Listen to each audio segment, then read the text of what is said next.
Hello बच्चों, आज की ये क्लास केमिस्ट्री के बेसिक कॉन्सेप्ट की तीसरी क्लास है। इससे पहले मैं 2 क्लास ले चुका हूं, वे आपको हमारे यूट्यूब चैनल पर आसानी से मिल जाएगी। आप उनको भी जाकर देख सकते हो।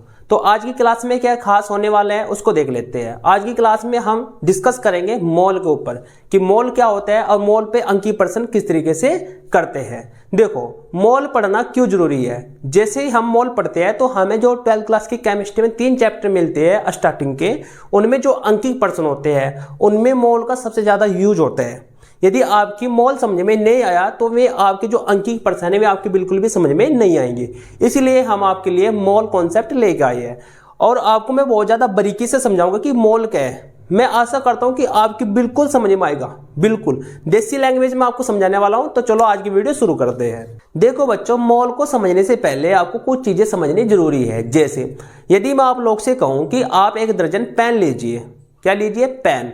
तो जब आपको मैं 1 दर्जन पेन कहूंगा तो आप क्या लोगे? 12 पेन लोगे। कितने पेन लोगे? 12 पेन। तो इसका अर्थ ये हुआ कि 1 दर्जन 12 नंबर के बराबर होता है। कितने नंबर के बराबर होता है? 12 नंबर के बराबर। जैसे मैं आपसे कहूं कि 1 दर्जन आप केले लीजिए, तो कितने केले लोगे? 12 केले लोगे ना, क्योंकि 1 दर्जन बराबर कितना होता है? 12 होते हैं। ठीक है। जैसे मैं आपसे कहूं कि 1 सैकड़े में कितने नंबर होते हैं? 1 सैकड़े में नंबर होते हैं 100। कितने नंबर होते हैं? 100।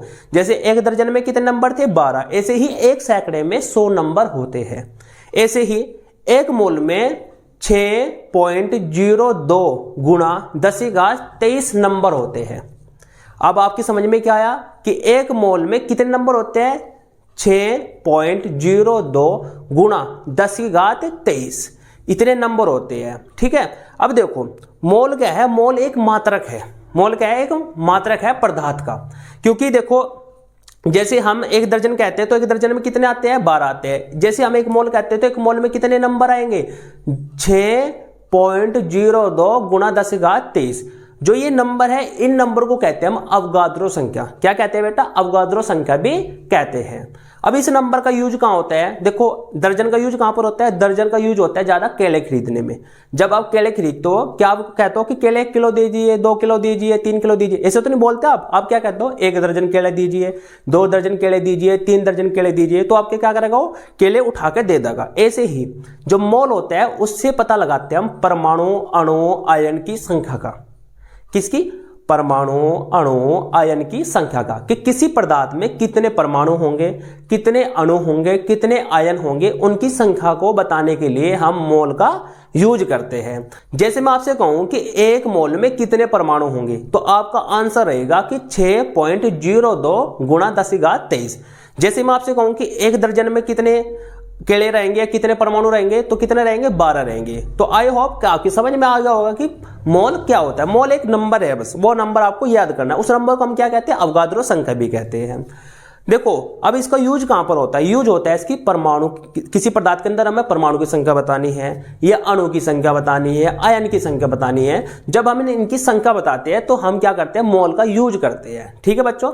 अब मैं आप पे कुछ अंकीय प्रश्न कराता हूं जिससे आप मोलों की संख्या निकाल सकते हो। जैसे नंबर 1 प्रश्न है, मैं आपसे कहूं कि 5 ग्राम NaOH के मोलों की संख्या ज्ञात कीजिए। 5 ग्राम हमारे पास क्या है? NaOH है, उनकी हमें क्या करनी है? मोलों की संख्या ज्ञात करनी है। देखो, एक फॉर्मूला होता है मोलों की संख्या बराबर भार बटे अनुभार। जो हमें दिया है उसका भार रखना है, जिसकी अभी हमें मोलों की संख्या निकालनी है उसका हमें ऊपर भार रखना है, नीचे उसका अनुभार रखना है। इससे पिछले वाली वीडियो में मैंने अच्छे तरीके से एक्सप्लेन किया है कि अनुभार कैसे निकालते हैं। तो देखो, भार कितना दिया गया है? NaOH का भार कितना है? 5 ग्राम। तो भार बराबर कितना हो जाएगा? 5 ग्राम। देखो, भार को हम डिनोट करते हैं W से और अनुभार को डिनोट करते हैं M से, और मोलों की संख्या को हम लिखते हैं स्मॉल n। तो स्मॉल n बराबर क्या हो जाएगा? W बटे M। तो W कितना होगा? 5 ग्राम। M कितना होता है? M होता है NaOH का M होता है 40। निकालना इससे पिछले वाली वीडियो में मैंने सिखा रखा है, वहां जाकर आप उसको देख सकते हो। अब फॉर्मूला क्या लगेगा? N बराबर W बटे M। तो N बराबर क्या हो जाएगा? 5 बटे 40। कितना हो जाएगा? 5 बटे 40। जैसे इसको भाग लगाएंगे कितने मोल आ जाएंगे? 0.125 मोल आ जाएंगे। तो इतने मोल होंगे। कितने मोल होंगे? 0.125। ऐसे ही आपको मोल निकालने पड़ेगा 12th क्लास की केमिस्ट्री में जब आप अंकीय प्रश्न करोगे। तो ये वाली चीजें आपको बहुत ज्यादा हेल्प करेगी उस टाइम। ठीक है। अब आपसे कोई कहे कि 5 ग्राम NaOH में NaOH के अणुओं की संख्या कितनी होगी, तो आप क्या करोगे, इसकी गुणा कर दोगे, जो आपके आया है क्या है आपका 0.125, और गुणा किससे करोगे, अवगाद्रो संख्या से। कितनी होती है अवगाद्रो संख्या, 6.02 गुणा 10⁻23। तो जैसे इनकी गुणा करेंगे तो कितना आ जाएगा 0.75 गुणा 10⁻23 अणु। अब यदि आपसे कहे कि 5 ग्राम में कितने अणु होंगे NaOH के, तो आंसर क्या रहेगा 0.75 गुणा 10⁻23 अणु होंगे। इतने अणु होंगे 5 ग्राम NaOH में। ठीक है बच्चों, अब एक और क्वेश्चन करके दिखाता हूं आपको। क्वेश्चन नंबर 2 है 2 मोल यूरिया में कितना भार होगा, कितना भार होगा या द्रव्यमान होगा। ठीक है बच्चों, अब देखो यहां पर n का मान कितना दिया गया है, n का मान दिया गया है 2। अब जो यूरिया होता है, यूरिया का फॉर्मूला होता है NH2CONH2। अब इसका जो अनुभार होगा वो होगा आपका 60। अनुभार पिछली वाली वीडियो में मैंने सिखाया, वो आपको जाकर देखना ही पड़ेगा। अब देखो n बराबर क्या फॉर्मूला होता है, W/m। निकालना क्या है, भार निकालना है, W निकालना है। तो n का मान कितना है 2 रख देते हैं बराबर, W हमें निकालना है, बटे में 60। क्रॉस मल्टीप्लाई करेंगे तो 60 गुणा 2 कितना हो जाएगा 120। तो भार कितना आ जाएगा 120 ग्राम आ जाएगा। कितना आ जाएगा बेटा 120 ग्राम। तो 2 मोल यूरिया में 120 ग्राम भार होगा। तो आप इस फॉर्मूला का यूज करके मोलों की संख्या निकाल सकते हो, मोलों का क्या निकाल सकते हो, अनुभार निकाल सकते हो, और आपका भार भी आप इससे निकाल सकते हो। तो ये होता है मोल, सिंपल सा। एक बार थोड़ा सा और रिवीजन करा देता हूं। देखो मोल का यूज कहां होता है, मोल का यूज होता है 12th की केमिस्ट्री के अंकीय प्रश्नों में।